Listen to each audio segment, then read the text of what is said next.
Welcome back, students. So today we are going to start on with the concept critical path method. So critical path method is generally a networking technique which is used for project management. So as you all know, project management is very important in order to complete the project in time. And in order to manage the project, different networking techniques are used. And the two main important networking techniques which are used are PERT as well as CPM. Okay, so what is the major difference between PERT and CPM is? So as you all know, in a project the activity time may be certain or uncertain. That is, the activity time can be estimated, and for certain projects the activity time cannot be estimated. So when the activity time is uncertain, that is when you cannot guess the time needed in order to complete the project, then the networking technique which is used is termed as PERT, that is Programming, Program, Evaluation and Review Technique. And when the activity time is certain, that is you are able to estimate the time required in order to complete a project, then the network analysis which is used is generally termed as CPM. So CPM stands for Critical Path Method. So this PERT is developed in US Navy, whereas CPM was developed by Morgan R. Walker and James E. Kelly in 1956 in USA. So the term first took its birth in USA and it was developed by Morgan R. Walker and James E. Kelly in 1956. So what does CPM actually stands for? So CPM, that is Critical Path Method, is generally a network technique which deals with preparation of network in the form of arrow diagram in order to find out the critical path. Okay, so CPM, that is Critical Path Method, is a networking technique where network diagrams are prepared in order to know the critical path involved in a project. So here critical path is the longest time taken by a project in order to complete it. Okay, so with the help of critical path, we can generally estimate the shortest possible time within which a project can be completed. Okay, so coming to the application of CPM. So as I told you, CPM network technique is used only when the activity time is certain. That is when you are able to estimate the time required in order to complete your project.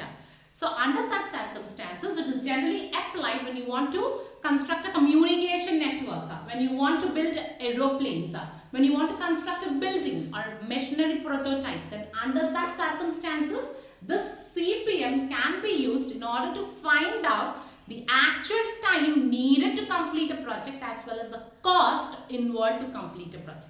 Clear? So CPM is a networking technique which is used in order to find out the time which is required in order to complete a project and the cost which is required in order to complete the project. So coming to the terms used in critical path method, the first term which is used in critical path method is path. So path generally denotes the unbroken chain of activities from the starting to the ending.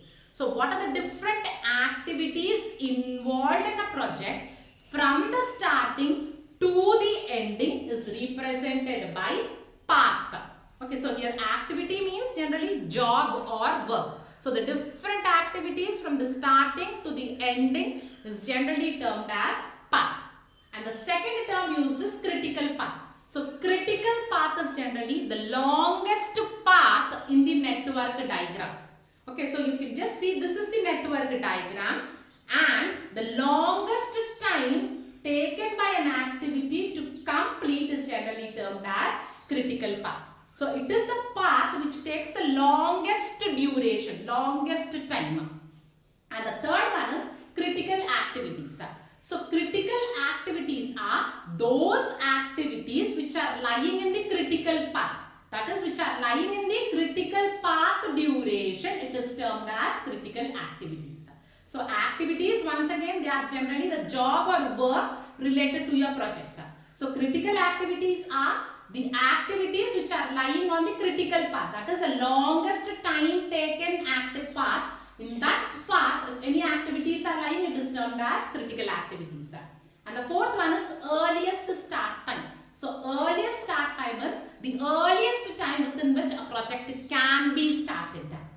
And the fifth one is earliest finish time. So earliest finish time is the time within which the project will be completed. So it is generally calculated as sum of the earliest time plus activity duration will give you the earliest finish time. And the sixth one is forward pass. So forward pass is the earliest time within which a project can be started and the earliest time within which a project can be finished is termed as forward pass. And the next one is backward pass. So backward pass is the allowable start time as well as the allowable end time of a project. How much time a project has to be allotted. So that allowable starting time and allowable ending time is generally termed as backward pass. And the last terminology is float. Float is generally the spare time or the time within which an activity is delayed. Okay, from one activity to another activity maybe it takes 5 minutes. But it is delayed due to another 3 minutes. Then this delayed time is generally termed as float. Okay, the time within which an activity is delayed is generally termed as float. So this is regarding the terms, and now we will discuss the steps of critical path method. So how a critical path method is generally constructed. So the first thing what has to be done is arrange all activities in logical sequence. So remember, activities are generally the work which is related to a project. So the different job or work involved in a project is generally termed as activity. So in order to construct a critical path, the first thing what has to be done is all the activities has to be arranged in a logical sequence, that is one after one. Take this as activities. So it has to be arranged in a logical sequence, that is after this activity is performed, after this activity is performed, after this activity is performed. So arrange it in logical sequence. The next step is construct arrow diagram and number events. So you have to link the activities on the basis of sequence. So you are constructing an arrow diagram. You are linking the activities on the basis of event, and you have to number events. Event is the starting as well as the ending activity is known as event. So the first activity and the last activity you have numbered. And the third step is mark activity time on the arrow. So what is the time which is taken by each activity that has to be numbered on the arrow. So the first activity takes 2 minutes. Okay, so you have to number 2 on the arrow. And the second activity takes 3 minutes.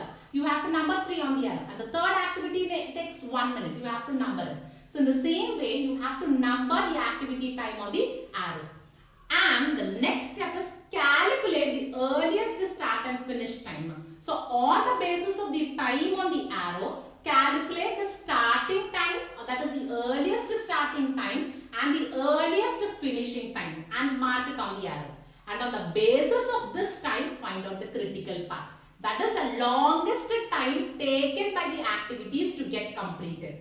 On the basis of this critical path, you can just find out what are the different activities through which your project is being delayed and what has to be done to overcome that critical path and to get your project completed within time. That can be known with the help of critical path method. Okay, clear? So the steps is first arrange the activities in logical sequence, and on the basis of that construct an arrow diagram and number the events, mark activity time on the arrow, and calculate the earliest time and the latest time on the basis of the time marked on the arrow, and on the basis of that find the critical path. That is the longest time taken by an activity to get completed. On the basis of that, you will get to know what is the critical path and you will be able to be planned to get your project completed in time. Okay, this is regarding the steps, and coming to the advantages of critical path method. So through critical path method, detailed planning of your project is possible because you will be able to know the critical path. On the basis of critical path, you can plan your project so that the project gets completed in time. Okay, the second advantage is detailed time schedule. Okay, so in critical path method, the time taken by each activity is generally known. So the detailed time schedule for each activity can be pre-planned. And the third advantage is it identifies the critical element. That is the time taken by an activity to get completed. It is identified. On the basis of time, you can identify the critical path. That is the longest time taken by the activity to complete.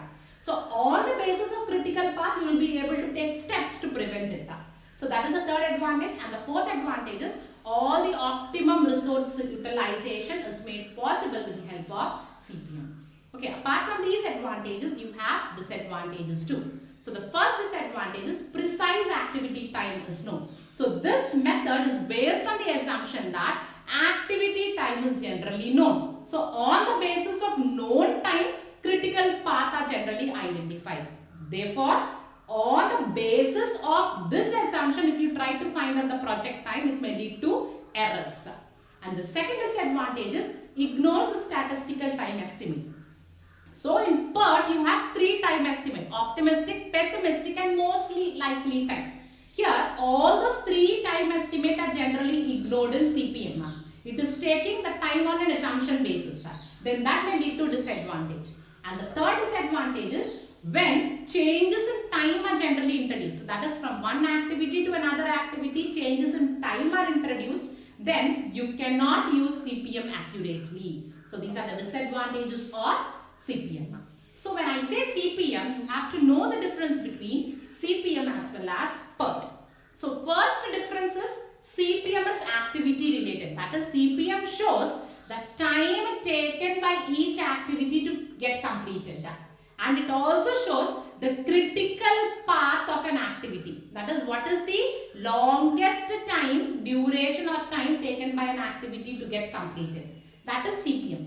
Whereas PERT is event oriented. That is, it shows the starting activity as well as the ending activity time. Okay, and the second disadvantage is in CPM only single time estimate is used. Only one time estimate is used. Whereas in PERT, three time estimates are used. That is optimistic, pessimistic and most likely. And the third advantage is CPM generally deals with estimating the project time as well as cost. Whereas PERT is concerned only with estimating the project time. And the fourth difference is here CPM is used for repetitive projects. That is, those projects whose time is known and with those projects where events are repeated or activities are repeated. Under such projects, CPM is used. Whereas in PERT, new projects, that is those projects which have not been done before, for those projects PERT is suitable.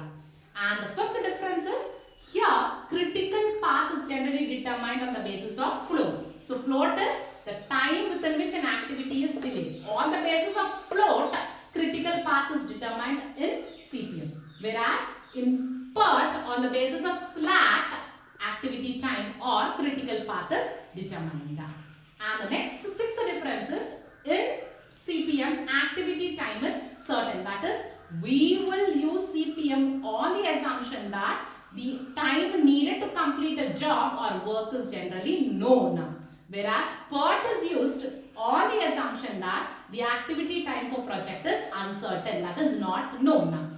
And the last difference is generally CPM is used for identifying the critical activities as well as non-critical activities. Whereas PERT is used only to find out the critical path or the critical activities. So this is regarding CPM, that is critical path method. Thank you.